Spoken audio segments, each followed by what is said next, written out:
Welcome back to the over 6 foot tall Wizard Tower project. This is the Observatory Part 1, and today we're starting off with the second floor.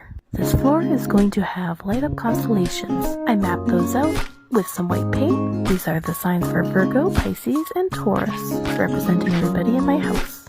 Can you guess which one of us is the Virgo?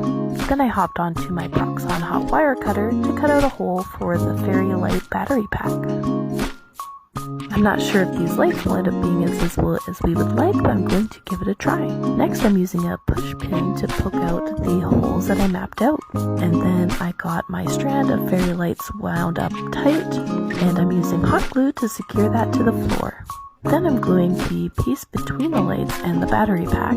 Hopefully this will help make the lights brighter on the other side.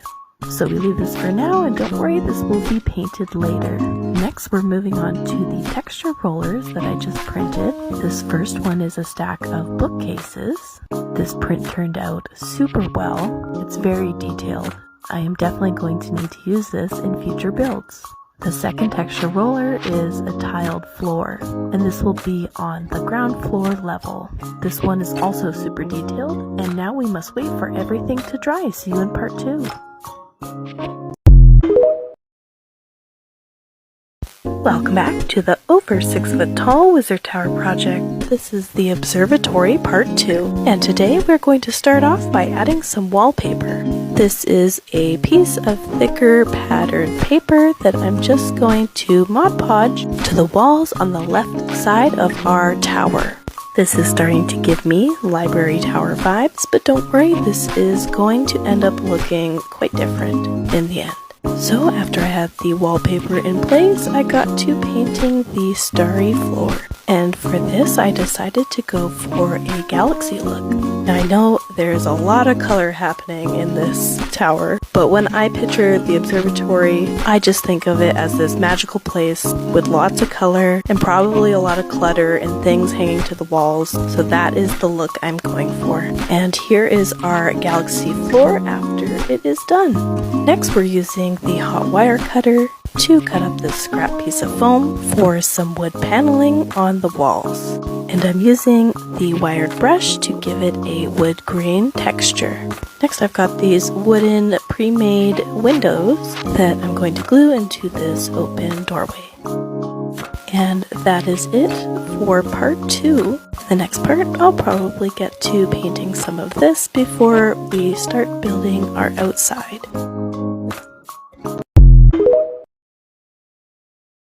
Miniature Observatory Tower Part 3, let's go! And today we are going to paint the inside of the tower. Everything is based with Mod Podge and black paint, and I am using white gesso for the tiled floor. I don't know why I based it black when I was gonna go white, but the white gesso was a big help with that swap.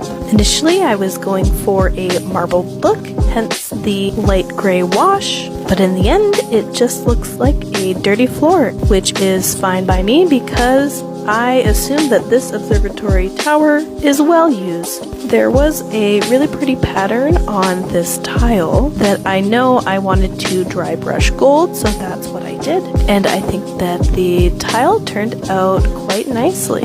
I might go back and touch it up a bit later, but this is where we will leave it for now. Now, if you weren't there for my live, this is a magical transformation. I painted the bookcases, but they were blending a bit too much with the wood paneling on the wall, so I'm dusting this with gold as well. There's no such thing as too much gold, right? So after a dusting of gold and a wash, this is where we leave the tower for today. Definitely still incomplete. I need to add stairs and just a whole bunch more in here. See you in part 4. Welcome back to the Observatory Tower Part 4. And today we are going to build the roof of our tower, just not with styrofoam. I decided that I'm going to build my own using my Proxxon hot wire cutter and this circle jig that I haven't used a lot. So here I'm cutting out a perfect circle for the base of our dome roof. I know that the diameter of the tower is about 4.5 inches, so I was able to get a perfect cut. And here's another jig that I have not used at all. So I picked one of the shapes, and this is going to be the top of the dome. Now I need to attach some pieces of foam so that I can connect the base and the top of the dome. Thankfully, this foam is flexible, so this worked out quite nicely. So once the dome was built, I moved on to a base of Mod Podge mixed with black paint. And during that process, I also added the magnets so that this can attach easily to the top of the tower. And for our steampunk theme, I'm going for a copper base. The copper is looking a bit too fresh and new, so I added a wash of a very dirty brown. And once that was all dried, I am taking advantage of my verdigris effect paint. I haven't used copper on a lot of builds, so I haven't been able to use this very much. So I might have gone a little overboard, but I really do love this effect. And this is what it looks like. It's about half dry, so it might be a bit different in the end. This is all I had time for today. I still need to add in this green plastic, sort of like this. See you in the next part.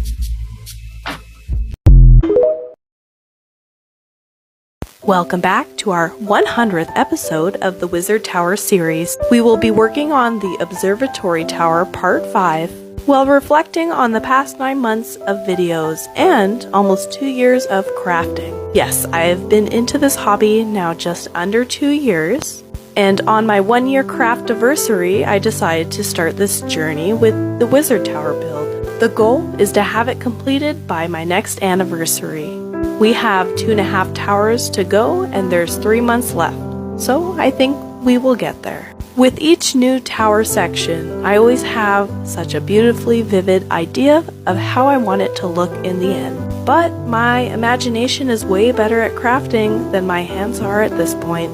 A lot of times I find myself making things up as I go, trying out new techniques and ideas. Sometimes I fail, but eventually I arrive at something that I can be proud of. What I have learned in these past 9 months is to just start. Make those mistakes and don't be afraid to try new things. You don't have to be great to start, but you have to start to be great. Thank you all from the bottom of my heart.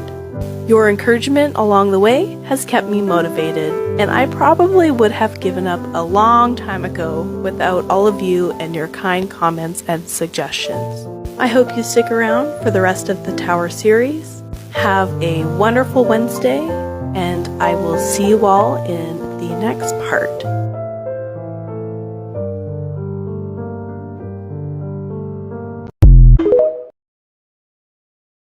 Welcome back to the Wizard Tower project. This is the Observatory Tower Part 6, and today we're going to get started on the outside of the tower. And first we are making teeny tiny bricks, similar to what's on the outside of the greenhouse tower. But this time I'm going to paint them red like traditional bricks. Now I'm going to start gluing on the bricks, and I'm not going to do this on all of the exterior, it's just going to be about 1/3 of the way up. I also found this leftover plastic mesh, and I thought it would be nice to glue this to the backside where the hinge is, because normally I can't build in this area, unless what I'm adding is very small so that I can still open up the tower. Now it might look like I'm just throwing pieces on here, and yes, I kind of am, but I know that this will all come together in the end. So here I've glued on a wooden balcony, followed by some wooden supports for underneath. And I'm adding these pieces on now so that I can figure out where I want the brickwork to end. So I'm also gluing on some of our little steampunk bits, just so that I can make sure there's room to include those. And that's all for now. See you in part 7.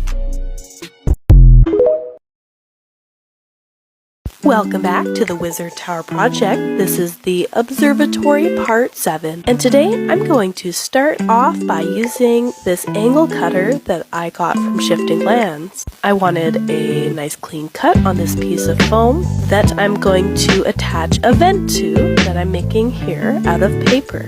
This piece is going to be attached to the outside of our tower, adding on to our steampunk theme.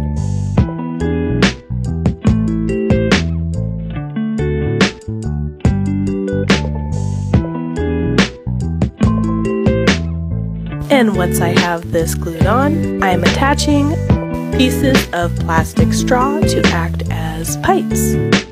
In addition to that, I found another pill bottle cap and I glued on some more bricks. Now that I'm happy with the placing, I am using spackling to act as concrete for the portions of the wall that are not covered in bricks. And I'm also using the spackling to fill in the gaps between the bricks. I use a piece of paper towel to rub off the excess, and because I don't want this brickwork to be perfect, I used a tool to scrape some of the spackling out. And this is where we will leave the tower today. In the next part, we will start painting.